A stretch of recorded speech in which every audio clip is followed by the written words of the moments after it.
Je m'appelle Emerson Carter. J'ai 29 ans et j'ai passé les 5 dernières années à bâtir une pratique de droit des sociétés ainsi qu'un mariage que je croyais solide avec Griffin. Mais en regardant cette facture American Express, tout ce en quoi je croyais de ma vie s'effondrait plus vite qu'une maison de cartes dans un ouragan. Griffin Carter, mon mari, mon partenaire d'affaires, l'homme qui m'avait promis l'éternité, me mentait au visage depuis des mois. Ces soirées tardives passées à élargir la clientèle de notre entreprise technologique ne se déroulaient pas dans des salles de conseil. Elles se déroulaient dans le restaurant japonais le plus romantique d'Austin. Et il n'y dînait pas seul. Le pire, c'est que je suis avocate en droit des sociétés. J'enquête sur la fraude financière pour gagner ma vie. J'aurais dû le remarquer plus tôt. Mais voilà le problème quand on est trahi par quelqu'un en qui on a une confiance absolue. Votre cerveau refuse de voir les signes évidents jusqu'à ce qu'il vous crie presque dessus à travers un relevé de carte de crédit. 247 $ chaque jeudi. Même restaurant. Le même créneau horaire que j'ai pu voir grâce au système de réservation en ligne dont j'avais emprunté l'accès. Griffin pensait être tellement malin. Chérie, je dois encore travailler tard jeudi. Dîner d'affaires avec un client potentiel important. Il m'embrassait le front, prenait ses clés et conduisait sa Tesla jusqu'à South Austin pendant que je restais à la maison à réviser des contrats, croyant ses mensonges comme une sotte naïve. L'homme qui m'apportait mon café au lit chaque matin achetait maintenant pour quelqu'un d'autre des dîners à 200 $ chaque semaine. L'ironie brûlait plus fort que le whisky japonais coûteux qu'il partageait probablement avec elle. Je me suis assise dans notre cuisine en marbre, celle que nous avions rénovée ensemble l'année dernière, à nous disputer sur les couleurs des armoires comme si cela avait de l'importance, comme si nous avions un avenir, et j'ai senti quelque chose de froid s'installer dans ma poitrine. Pas le cœur brisé, pas encore. Quelque chose de plus aiguisé, de plus concentré, de la curiosité professionnelle. Voyez-vous, quand on a passé 3 ans à enquêter sur des cas de détournement de fonds d'entreprise, on développe certaines compétences. Reconnaissance de forme, suivi financier, préservation de documents, et en ce moment même, chaque instinct que j'avais aiguisé à la faculté de droit et affûté dans les tribunaux me disait que cela allait plus loin que les factures de restaurant. J'ai sorti mon ordinateur portable et j'ai commencé à fouiller. La carte de crédit professionnelle de Griffin révélait un schéma fascinant. Pas seulement Uchi, des achats chez Tiffany et compagnie totalisant 8 000 $ sur 2 mois. Des charges Nordstrom qui ne correspondaient à rien dans mon placard. Un paiement mensuel à Palmer Architecture Consulting. 1500 $ depuis 4 mois. Palmer Architecture. Mes doigts ont volé sur le clavier. Accédant aux enregistrements commerciaux publics via la base de données du comté de Travis. Palmer Architecture LLC. Propriétaire unique. Monroe Palmer, 30 ans. Architecte agréé. Adresse du bureau correspondant à un bâtiment branché de East Austin que j'avais dépassé une centaine de fois. Monroe Palmer. Même son nom ressemblait à quelque chose sorti d'un roman d'amour. J'ai trouvé son profil LinkedIn en quelques minutes. Blonde magnifique. Ce style chic et décontracté d'Austin. T-shirt de groupe vintage associé à des blazers de créateurs. Le genre de femme qui commande probablement du toast à l'avocat hors de prix sans ironie. Sa photo de profil la montrait riant sur un bar en terrasse. Probablement le genre d'endroit où Griffin l'emmenait en lui disant qu'il faisait du réseautage. Mais voici où ma formation juridique est entrée en jeu. Je n'ai pas seulement regardé son profil professionnel. J'ai creusé plus profondément. Dossier public, propriété foncière, certificat de mariage. Monroe Palmer était mariée depuis 8 ans à Staff Sergent Marcus Palmer, actuellement déployé à l'étranger. 8 ans. Elle jouait à la maison avec mon mari, pendant que son propre mari servait notre pays en Afghanistan. Les relevés de cartes de crédit peignaient une image plus claire. Maintenant, Griffin n'avait pas seulement une liaison. Il finançait la double vie de quelqu'un d'autre avec l'argent de notre compte bancaire joint. De l'argent que nous avions gagné ensemble. De l'argent qui était censé sécuriser notre avenir. J'ai imprimé chaque relevé, chaque reçu, chaque trace numérique que j'ai pu trouver. En tant qu'avocate en droit des sociétés, je connaissais la valeur de la documentation. Mais en tant qu'épouse trahie assise seule dans sa cuisine à 23h un mercredi soir, je construisais quelque chose d'autre. Des preuves pour la guerre. Griffin est rentré vers minuit, sentant un parfum coûteux que je ne lui avais jamais acheté. Il m'a embrassé le sommet de la tête pendant que je faisais semblant de lire des dossiers, sans jamais soupçonner que j'avais passé 3 heures à défaire toute sa vie secrète. « Comment s'est passée ta soirée, chérie ?» demanda-t-il en desserrant sa cravate. Une nouvelle que je n'avais vraiment jamais vue auparavant. « Productive », dis-je en fermant mon ordinateur portable avec un doux clic. « Très productive », sourit-il. Ce même sourire charmant qui m'avait fait tomber amoureuse de lui il y a 6 ans lors de cette soirée de la faculté de droit de l'UT, à l'époque où je pensais avoir trouvé ma moitié, mon partenaire, mon égal. Maintenant, je le voyais différemment. Ce sourire n'était pas charmant. Il était étudié, calculé. Le sourire de quelqu'un qui avait menti si longtemps qu'il avait oublié ce que signifiait la vérité. « Je suis épuisé, dit-il, se dirigeant déjà vers notre chambre. Grosse journée demain. Je suis sûr que oui, murmurai-je en le regardant disparaître à l'étage. J'ai attendu jusqu'à ce que j'entende notre douche fonctionner, puis j'ai rouvert mon ordinateur portable. Mes doigts planaient au-dessus du clavier alors qu'un plan commençait à se former dans mon esprit. Pas n'importe quel plan, le genre de plan qui nécessiterait toutes les compétences que j'avais acquises en droit des sociétés, toutes les connexions que j'avais établies dans la communauté juridique d'Austin, et toutes les ressources de pensée stratégiques que je possédais. Griffin voulait jouer avec mon mariage, mon argent et mon avenir. Très bien. Mais il avait oublié un détail crucial concernant la femme qu'il avait épousée. Je ne fais pas que pratiquer le droit. Je gagne des cas. Les gros. Ceux qui détruisent les gens qui se croient intouchables. Et Monroe Palmer.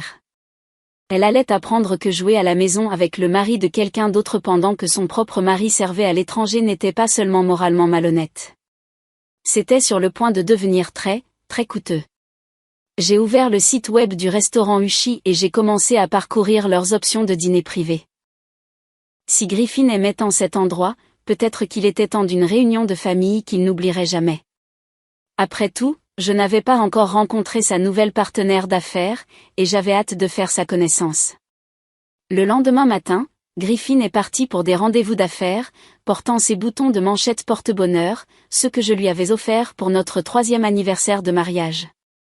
Le regarder se recoiffer ses boutons de manchette dans le miroir de notre couloir en se préparant à voir une autre femme donnait l'impression d'avaler du verre. J'ai attendu exactement 30 minutes après que sa Tesla ait disparu dans notre rue avant de faire mon premier mouvement. Mon bureau au centre-ville avait des ressources que Griffin ne pouvait même pas imaginer. Quand on est avocate en droit des sociétés spécialisées en fraude financière, on développe des relations avec des enquêteurs privés, des experts comptables légistes et des experts en sécurité numérique qui peuvent tracer une piste papier à travers l'enfer. Emerson, tu as l'air d'un cadavre, dit Jessica Martinez, ma juriste et amie la plus proche au cabinet. Tout va bien à la maison ? Jessica travaillait dans notre cabinet depuis 2 ans, depuis que je l'avais aidée à échapper à un mariage violent grâce à mon travail pro bono de divorce. Elle comprenait la trahison intimement et pouvait sentir la tromperie à des kilomètres. Défini. Bien, dis-je en déposant les relevés de carte de crédit imprimés sur son bureau. J'ai besoin que tu fasses une vérification d'antécédents complète sur quelqu'un. Historique financier complet, dossier de propriété, partenariats commerciaux, analyse des médias sociaux, tout. Les sourcils de Jessica se sont haussés en parcourant les documents. Sainte Mère, monsieur, est-ce ce que je pense ? Griffin a une liaison depuis au moins 4 mois, utilisant nos fonds d'entreprise pour la dorloter avec une architecte pendant qu'il me dit qu'il travaille tard.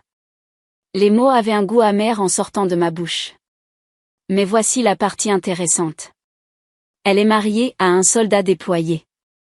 Cette ordure, marmonna Jessica, tapant déjà les informations de Monroe dans notre base de données d'enquête. Qu'est-ce que tu penses ? Avocate en divorce, enquêteur privé, ou allons-nous sur le nucléaire ? Je me suis assise en face de son bureau, sentant ce calme stratégique froid m'envahir à nouveau. Nous allons sur le nucléaire, mais avec prudence, légalement et avec un impact maximal. En 2 heures, Jessica avait compilé un dossier qui aurait rendu le FBI jaloux. Les registres financiers de Monroe Palmer révélaient une histoire fascinante. 8 ans de mariage avec Marcus Palmer, un militaire de carrière qui avait été déployé pendant 6 de ces années. Pendant ces déploiements, Monroe avait accumulé des dettes de cartes de crédit importantes, du genre qui suggérait des goûts coûteux avec un budget d'épouse de militaire. Mais la véritable révélation se trouvait dans ses registres commerciaux.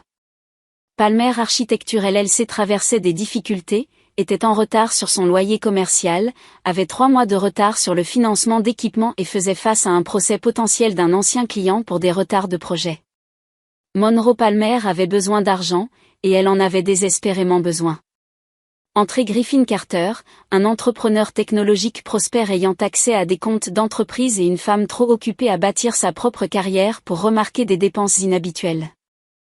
Elle n'a pas seulement une liaison, dit Jessica en soulignant plusieurs transactions suspectes. Elle dirige une opération d'extraction financière à long terme. Regardez ce schéma.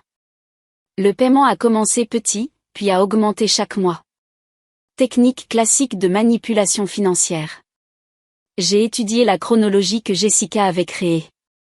Le premier paiement de conseil de Monroe du compte d'entreprise de Griffin coïncidait parfaitement avec le déploiement le plus récent de son mari.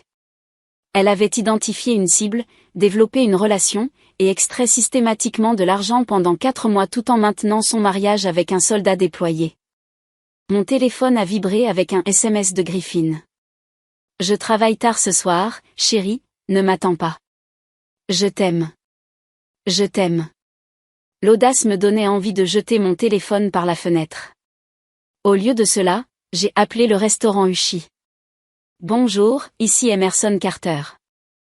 J'aimerais faire une réservation pour 6 personnes ce jeudi soir à 19h30. Salle à manger privée, s'il vous plaît. Certainement, mademoiselle Carter. Une occasion spéciale? J'ai souri sinistrement. Oui, c'est une réunion d'affaires, le genre qui change tout. Cet après-midi-là, j'ai passé 3 autres appels qui allaient mettre mon plan en mouvement. Premier appel, Richard Carter, le père de Griffin et principal investisseur de notre entreprise technologique. Richard était un homme de la vieille école, argent du pétrole texan, le genre d'homme qui valorisait la réputation familiale plus que tout. Patricia et lui m'avaient toujours traité comme la fille qu'ils n'avaient jamais eue, surtout après que Griffin et moi nous soyons mariés dans leur église familiale. Richard, c'est Emerson. Je voudrais vous inviter, Patricia et toi, à un dîner spécial jeudi soir. Griffin travaille sur un nouveau partenariat architectural qui, je pense, vous intéressera beaucoup. Bien sûr, ma chérie. Patricia demandait quand nous pourrions rencontrer plus de vos associés. Parfait. Deuxième appel. Juge David Palmer. La communauté juridique d'Austin est plus petite que ce que les gens pensent. Et David Palmer était légendaire. 30 ans sur le banc, une réputation impeccable, le genre d'homme qui avait bâti sa carrière sur l'intégrité et les valeurs familiales. J'avais comparu devant lui 2 fois dans des affaires d'entreprise, et il avait toujours été juste mais exigeant. Juge Palmer, c'est Emerson Carter de Morrison et Associés. Je vous appelle concernant une opportunité d'affaires impliquant votre fille Monroe. Seriez-vous disponible, vous et Madame Palmer, pour un dîner jeudi soir? Il s'agit d'un partenariat potentiel entre son cabinet d'architecture et l'entreprise technologique de mon mari. Il y eut une pause. Monroe n'a pas mentionné de partenariat technologique, mais Hélène et moi serions ravis d'en apprendre davantage sur ces entreprises commerciales. Troisième appel, le plus important. J'ai composé le numéro du bureau de liaison de la base où était stationnée l'unité de Marcus Palmer, en utilisant mes qualifications juridiques pour accéder au dossier de déploiement. Ce que j'ai appris m'a glacé le sang. Staff Sergent Marcus Palmer devait rentrer de son déploiement dans 3 semaines. Retour anticipé. Un retour surprise que Monroe ne savait pas encore, mais elle allait le découvrir parce que j'allais m'assurer que quelqu'un lui dise exactement ce que sa femme avait fait pendant qu'il servait outre-mer. Ce soir-là, Griffin est rentré à son heure habituelle de minuit, sentant un parfum coûteux et portant des restes d'Uchi dans un sac qu'il pensait que je ne remarquerais pas. « Comment s'est passée ta journée ?» demanda-t-il en s'installant sur notre canapé comme si rien n'avait changé. « Intéressant », dis-je sans lever les yeux de mon ordinateur portable. Je travaille sur quelque chose qui je pense te surprendra. Il m'a embrassé le front.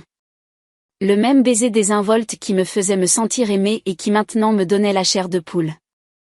Tu travailles trop, monsieur, tu devrais prendre du temps pour toi. L'ironie était suffocante. Voici mon mari, qui dépensait notre argent pour une autre femme depuis des mois, me disant que je devrais me détendre davantage. En fait, j'ai prévu quelque chose de spécial pour jeudi soir, dis-je, le regardant enfin. Un dîner d'affaires. Je pense que tu trouveras cela très instructif. Le visage de Griffin a légèrement changé. Juste une micro-expression, mais je l'ai attrapé. Ce bref éclair de panique avant qu'il ne retrouve son sang-froid. Jeudi, je devrais peut-être encore travailler tard. Oh, je ne pense pas que ce sera un problème, dis-je gentiment. Les personnes que j'ai invitées sont très impatientes de rencontrer Monroe Palmer. Ta partenaire de conseil en architecture, je pensais qu'il était temps que nous fassions connaissance. La couleur a quitté le visage de Griffin si rapidement que j'ai pensé qu'il pourrait s'évanouir là sur notre canapé en cuir italien. Jeudi allait être très, très intéressant. Griffin a à peine dormi mercredi soir. Je pouvais le sentir se retourner dans le lit à côté de moi, essayant probablement de comprendre combien j'en savais et combien d'ennuis il avait. Vers 3 heures du matin, je l'ai entendu se lever et faire les 100 pas dans notre chambre, son téléphone vibrant avec ce que je présumais être des messages textes frénétiques à Monroe. J'ai fait semblant de dormir, mais intérieurement, je passais en revue chaque détail du plan de demain soir comme un procureur se préparant pour le cas le plus important de sa carrière. Le jeudi matin est arrivé gris et pluvieux. Temps printanier typique d'Austin qui correspondait parfaitement à mon humeur. Griffin est sorti de notre chambre, l'air d'avoir été frappé par un camion. Des cernes sous ses yeux, les mains tremblant légèrement alors qu'il prenait sa tasse de café. À propos de ce soir, commença-t-il prudemment. Peut-être devrions-nous reporter ce dîner. Je ne me sens pas très bien. Et absolument pas. J'ai interrompu, tartinant ma tartine avec une précision délibérée. Tes parents viennent spécialement de Houston pour ça. Le juge Palmer a libéré son emploi du temps pour ce soir. Tout le monde est très impatient de rencontrer ton partenaire d'affaires. La façon dont Griffin a sursauté au mot partenaire d'affaires était presque satisfaisante. Presque. Emerson, je ne pense pas que tu comprennes la situation. Oh, je comprends parfaitement. J'ai levé les yeux de mon petit déjeuner, croisant son regard directement. Je comprends que tu as eu des réunions d'affaires tous les jeudis soirs pendant des mois. Je comprends que Palmer Architecture reçoit des paiements de conseil de notre compte d'entreprise. Je comprends qu'il est temps d'une présentation appropriée. Le visage de Griffin a changé de couleur plusieurs fois. Pour finir par un vert pâle maladif qui me rappelait du poisson trop cuit. Il a marmonné quelque chose à propos de devoir vérifier des affaires de bureau et a pratiquement sprinté hors de notre maison. Au moment où sa Tesla a disparu, j'ai appelé Jessica. Phase 2, c'est parti, lui dis-je. Comment se présente notre dossier de documentation ? Comme le jour de Noël pour une avocate en divorce, répondit Jessica. J'ai des relevés bancaires, des reçus de restaurants, des réservations d'hôtels que nous ne connaissions pas auparavant. Et devine quoi ? Monroe Palmer a utilisé une carte de crédit que Griffin avait ouverte au nom de l'entreprise pour acheter des meubles pour ce qui ressemble à un appartement uni d'amour au centre-ville. Mon estomac s'est serré. Il lui a acheté un appartement loué sous la LLC de l'entreprise, mais meublé avec environ 15 000 $ de matériel de West Elm et Pottery Barn. Le tout débité de votre compte d'entreprise joint. 15 000 $. Pendant que je mangeais des dîners surgelés et travaillais tard le soir pour bâtir notre entreprise, Griffin jouait à la maison avec Monroe Palmer dans un appartement du centre-ville décoré avec mon argent. Il y a plus, continua Jessica. Le bail de l'appartement a une clause intéressante. C'est mois par mois, mais il y a une option de rachat qui entre en jeu après 6 mois. Quelqu'un prévoyait que ce soit permanent. J'ai senti ce calme froid et concentré m'envahir à nouveau. Ce n'était pas juste une liaison. C'était un plan calculé pour sortir de notre mariage tout en maintenant la sécurité financière. Griffin et Monroe avaient bâti un avenir ensemble en utilisant les ressources de mon mariage, de mon entreprise et les prestations militaires de son mari déployé. À quelle heure as-tu dit à tout le monde d'arriver à Uchi, demanda Jessica. 19h30 pour notre groupe. J'ai vérifié le schéma de réservation habituel de Griffin. Ils réservent leur table pour 20h tous les jeudis. L'hôtesse a confirmé qu'ils ont une réservation permanente ce soir. Tu es absolument diabolique, et je te respecte énormément. Cet après-midi-là, j'ai fait quelque chose que je n'avais pas fait depuis des mois. Je suis allée faire du shopping pour la tenue parfaite. Pas pour Griffin. Pas pour rivaliser avec Monroe Palmer, pour moi, pour la femme qui allait reprendre sa vie et son entreprise à deux personnes qui l'avaient complètement sous-estimée. J'ai choisi une robe noire sur mesure de Nordstrom. Professionnelle mais puissante, le genre de tenue qui attire l'attention dans les salles de conseil et les tribunaux. Associée aux boucles d'oreilles en perles que ma grand-mère m'avait laissées et à mon rouge à lèvres rouge porte-bonheur, j'avais l'air exactement de ce que j'étais, une femme qui avait bâti sa carrière en gagnant des cases impossibles. Vers 17h, mon téléphone a sonné. Griffin, visiblement paniqué. Emerson, je ne me sens vraiment pas bien. Intoxication alimentaire, je pense. Peut-être devrais-tu annuler ce soir. Pauvre bébé, dis-je gentiment. Ne t'inquiète pas pour la conduite. Je viens te chercher au bureau à 19h. Nous ne pouvons pas décevoir nos invités. Non, vraiment.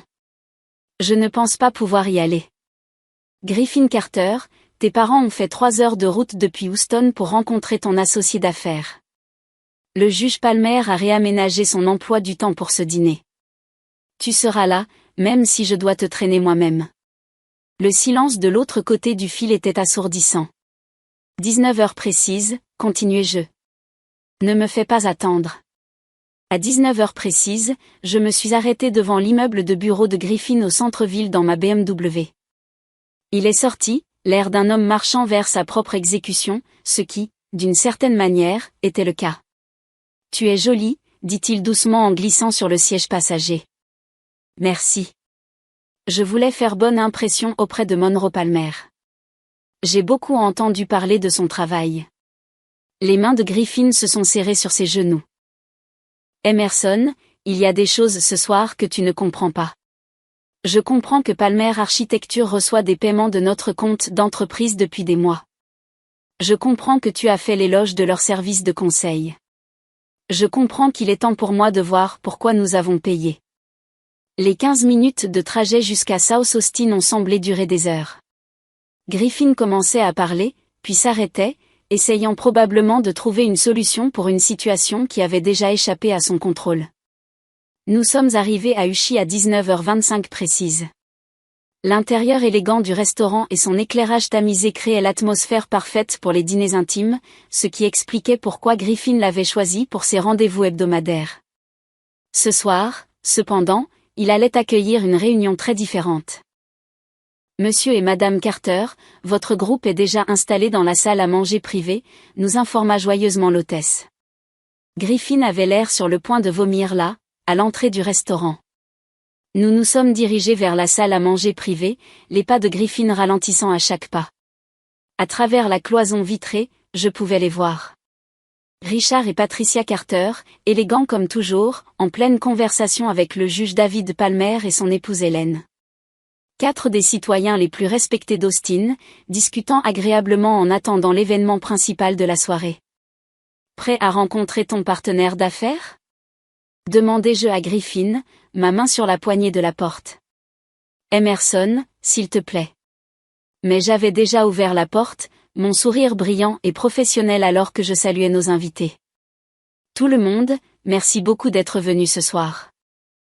Griffin et moi sommes ravis de vous présenter enfin son partenaire de conseil en architecture. J'ai regardé ma montre. 19h58, elle devrait arriver d'une minute à l'autre. À 20h03 précise, Monroe Palmer est entré dans le restaurant Uchi, vêtu d'une superbe robe rouge et arborant ce sourire confiant qui vient de quelqu'un qui s'attend à une soirée romantique avec le mari de quelqu'un d'autre. Elle a traversé la salle principale comme si elle possédait l'endroit, anticipant probablement un autre dîner coûteux financé par mon compte d'entreprise.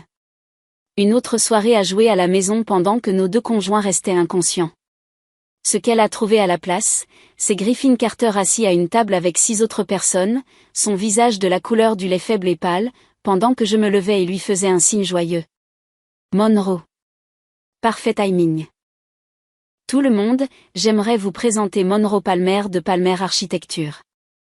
La confusion sur le visage de Monroe était absolument inestimable. Elle a regardé de Griffin à moi, puis à la table des adultes plus âgés, son cerveau luttant clairement pour comprendre ce qui se passait. Griffin, dit-elle avec incertitude. Qu'est-ce qui se passe? Veuillez vous asseoir, dis-je gracieusement, tirant la chaise directement en face des parents de Griffin. Nous discutions des travaux de conseil que tu as faits pour notre entreprise. Les yeux de Monroe ont fusé vers Griffin, qui avait l'air de contempler si sauter par la fenêtre serait moins douloureux que de rester dans cette pièce. Je suis désolé. Je pense qu'il y a eu une confusion, dit Monroe prudemment. Griffin et moi nous rencontrons généralement ici tous les jeudis à 20h. J'ai fini agréablement. Oui, je sais. C'est pourquoi j'ai pensé que ce serait le lieu parfait pour notre petite présentation d'affaires. Le juge Palmer s'est penché avec intérêt. Monroe, ma chérie, tu n'as jamais mentionné que tu faisais du conseil pour une entreprise technologique. C'est un nouveau partenariat. Monroe bégaya, s'asseyant enfin, mais donnant l'impression qu'elle voulait s'enfuir par la sortie. Fascinant, dit Patricia Carter, la mère de Griffin. Quel genre de conseil en architecture une entreprise technologique peut-elle avoir besoin? J'ai ouvert mon porte-documents en cuir et sorti le premier ensemble de documents que Jessica et moi avions préparés. Excellente question, Patricia. Je me posais la même chose. Les papiers que j'ai posés sur la table étaient des relevés bancaires montrant chaque paiement de notre compte d'entreprise à Palmer Architecture LLC, surlignés en jaune pour faciliter la lecture. Comme vous pouvez le constater, nous avons payé à Palmer Architecture 15 000 $ au cours des 4 derniers mois pour des services de conseil. Cela semble assez généreux pour une start-up technologique en difficulté, vous ne trouvez pas? Richard Carter, le père de Griffin et notre principal investisseur, a ramassé les relevés avec un froncement de sourcils. Griffin, tu n'as pas mentionné ces dépenses dans nos rapports trimestriels. Griffin a ouvert la bouche, mais aucun son n'en est sorti. Oh, mais ce n'est pas la partie intéressante, j'ai continué, en sortant le deuxième ensemble de documents. Ce sont des relevés de cartes de crédit montrant des achats effectués avec notre carte de crédit d'entreprise, des bijoux, des meubles, des factures de restaurant, pas mal de dépenses personnelles pour du conseil d'entreprise. Le visage du juge Palmer s'assombrissait alors qu'il parcourait les papiers. Monroe, qu'est-ce que c'est? Papa, je peux expliquer. Tu peux? Demandai-je gentiment. Parce que j'aimerais beaucoup entendre comment le conseil en architecture nécessite 8 000 $ d'achat chez Tiffany et un bail mensuel dans un appartement du centre-ville. Le silence à notre table était assourdissant. Autour de nous, d'autres convives continuaient leur conversation agréable, complètement inconscients de l'explosion nucléaire qui se déroulait dans la salle à manger privée. Monroe lança un regard désespéré à Griffin. Tu as dit que tu t'en occupais. T'occuper de quoi? Demanda Helen Palmer, la mère de Monroe. J'ai sorti mon téléphone et l'ai posé sur la table. En fait, ça me rappelle. J'ai quelqu'un qui est très impatient de parler à Monroe. J'ai composé le numéro que j'avais mémorisé ce matin et j'ai mis l'appel sur haut-parleur. Staff Sergent Palmer à l'appareil.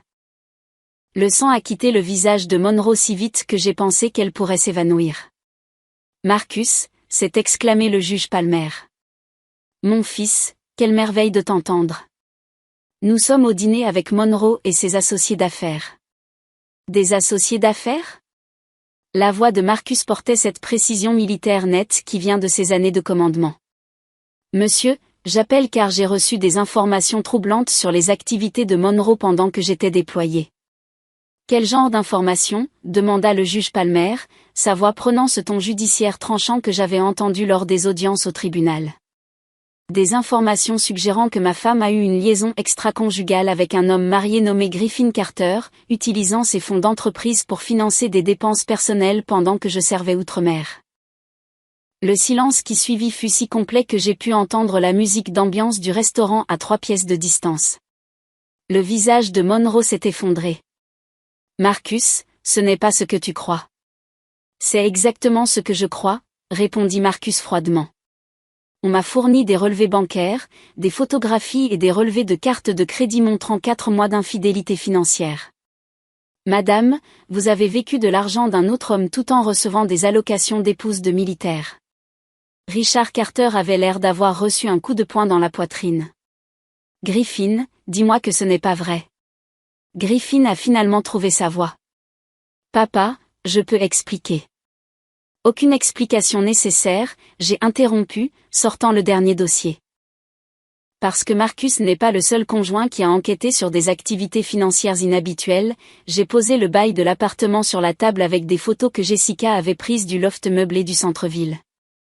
Griffin a utilisé notre compte d'entreprise pour louer et meubler un appartement pour Monroe, 15 000 $ de meubles, 6 mois de loyer d'avance, et une option de location-vente qui suggère que c'était prévu pour être permanent. La main de Patricia Carter s'est portée à sa poitrine. Emerson, ma chérie, veux-tu dire? Je veux dire que mon mari et la fille du juge Palmer ont eu une liaison financée par l'argent de l'entreprise, les allocations militaires et les biens matrimoniaux des deux ménages. Le juge Palmer s'est levé lentement, son visage un masque de fureur contrôlée. Monroe Elizabeth Palmer, tu vas t'expliquer maintenant. Papa, s'il te plaît. Tu as trompé ton mari déployé avec un homme marié tout en vivant de ses fonds d'entreprise. La voix du juge Palmer aurait pu couper le verre. Comprends-tu ce que tu as fait à la réputation de cette famille? À la carrière militaire de ton mari? La voix de Marcus retentit à nouveau par le haut-parleur du téléphone. Monsieur, avec tout le respect que je vous dois, je m'occuperai de la discipline de ma femme à mon retour à Austin la semaine prochaine. Retour anticipé grâce à une urgence familiale de la Croix-Rouge, j'ai rapporté. Griffin avait l'air de pouvoir mourir là, à table. Cependant, continua Marcus, je crois que Madame Carter mérite de savoir que Monroe a dit à certaines personnes qu'elle prévoyait de me divorcer et d'épouser Monsieur Carter dès que son entreprise montrerait des profits stables. Le restaurant semblait pencher sur le côté. Monroe avait prévu de quitter son mari militaire pour mon mari, utilisant notre argent pour financer sa stratégie de sortie.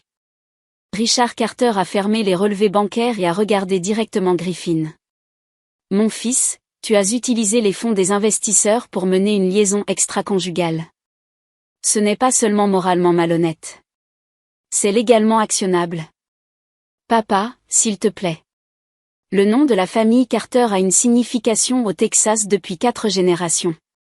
Tu as détruit cet héritage pour une femme qui t'utilisait pour de l'argent tout en prévoyant d'abandonner son mari déployé. Je me suis levée, me sentant plus légère que je ne l'avais été depuis des mois. Je pense que cette réunion d'affaires est terminée. 6 mois plus tard, j'étais assise dans mon nouveau bureau d'angle donnant sur Lady Bird Lake, en examinant des contrats pour ce qui était devenu le cabinet juridique le plus exclusif d'Austin, spécialisé dans la protection des femmes contre l'infidélité financière. La vue du 42e étage était spectaculaire, surtout quand je me rappelais que tout cet immeuble avait été acheté avec l'argent du règlement de l'affaire de fraude d'entreprise de Griffin. Jessica a frappé à ma porte, apportant 2 tasses de café et le sourire satisfait qu'elle arborait depuis que je l'avais fait associer dans notre nouveau cabinet. Le divorce des Palmer a été finalisé ce matin, a annoncé TL, s'installant sur la chaise du client en face de mon bureau. Marcus a tout obtenu, la maison, les voitures et le remboursement intégral de l'argent que Monroe a dépensé pendant son déploiement. Et Monroe a perdu sa licence d'architecture en attendant l'enquête d'éthique. Il s'avère qu'utiliser les allocations militaires de son mari pour financer une liaison pendant qu'il est déployé est mal vu par les conseils de licence professionnelle. Qui l'eût cru? J'ai ri. Un son qui était devenu beaucoup plus fréquent depuis que j'avais cessé d'être mariée à quelqu'un qui me volait. Qu'en est-il de ses parents? Le juge Palmer ne lui a pas parlé depuis cette nuit à Uchi. Hélène Palmer a commencé à faire du bénévolat auprès des services de soutien aux familles militaires, apparemment en pénitence pour avoir élevé une fille qui a trahi un soldat déployé. La justice poétique était presque parfaite. Monroe Palmer avait perdu son mariage, sa carrière, ses relations familiales et sa sécurité financière dans une implosion spectaculaire. Tout cela parce qu'elle avait sous-estimé la femme dont le mari elle volait. En parlant d'implosion spectaculaire, continua Jessica, l'audience de faillite de Griffin est la semaine prochaine. Déjà? C'était plus rapide que prévu. Il s'avère que lorsque vos principaux investisseurs sont vos parents et qu'ils découvrent que vous avez utilisé leur argent pour financer une liaison extra-conjugale, ils ont tendance à retirer leur soutien de manière assez agressive. Griffin avait tout perdu dans notre divorce. La maison, l'entreprise, son accès à sa fiducie, et le soutien financier de ses parents.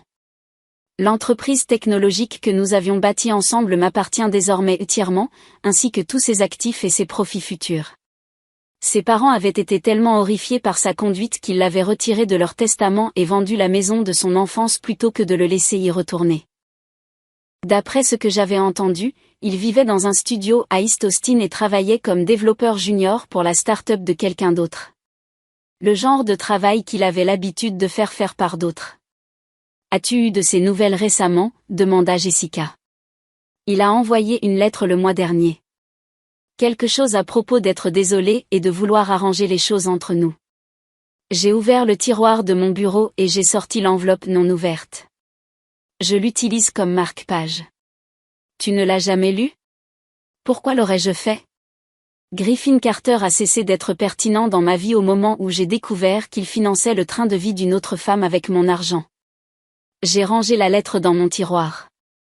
D'ailleurs, j'ai été trop occupée à construire quelque chose de mieux. Et je l'avais fait. En 6 mois, notre cabinet était passé de Jessica et moi à 12 avocats spécialisés dans divers aspects de l'infidélité financière. Nous avions aidé des dizaines de femmes à découvrir des actifs cachés, à tracer des dépenses non autorisées et à construire des dossiers de divorce qui protégeaient leur avenir financier. L'ironie ne m'échappait pas.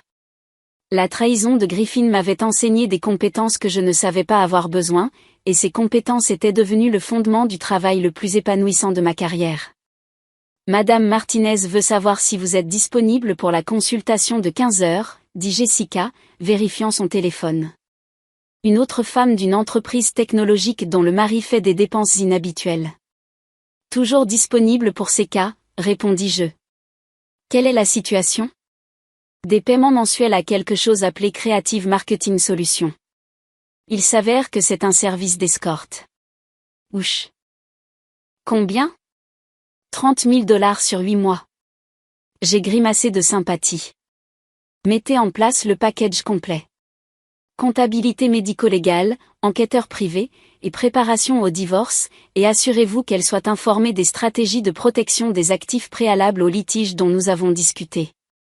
Jessica a hoché la tête et s'est dirigée vers la porte, puis s'est arrêtée. Tu regrettes jamais comment tout ça s'est passé? L'humiliation publique, le drame familial, être allé sur le nucléaire au lieu de simplement demander le divorce discrètement. J'ai sérieusement considéré la question. Il y a 6 mois, j'aurais pu simplement engager un avocat spécialisé en divorce, partager nos actifs à parts égales et passer à autre chose.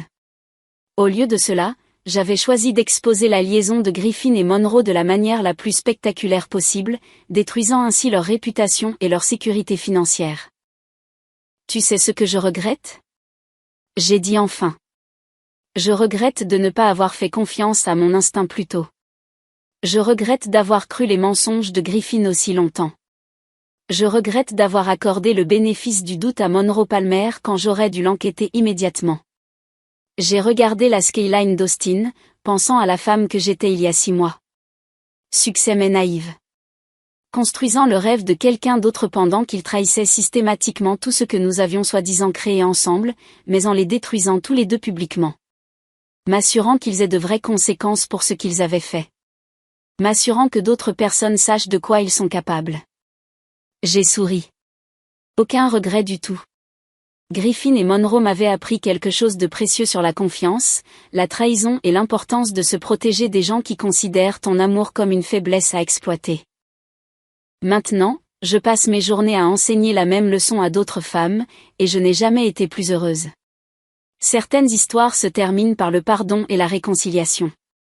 Celle-ci se termine par une justice servie froide, et elle a un goût absolument parfait.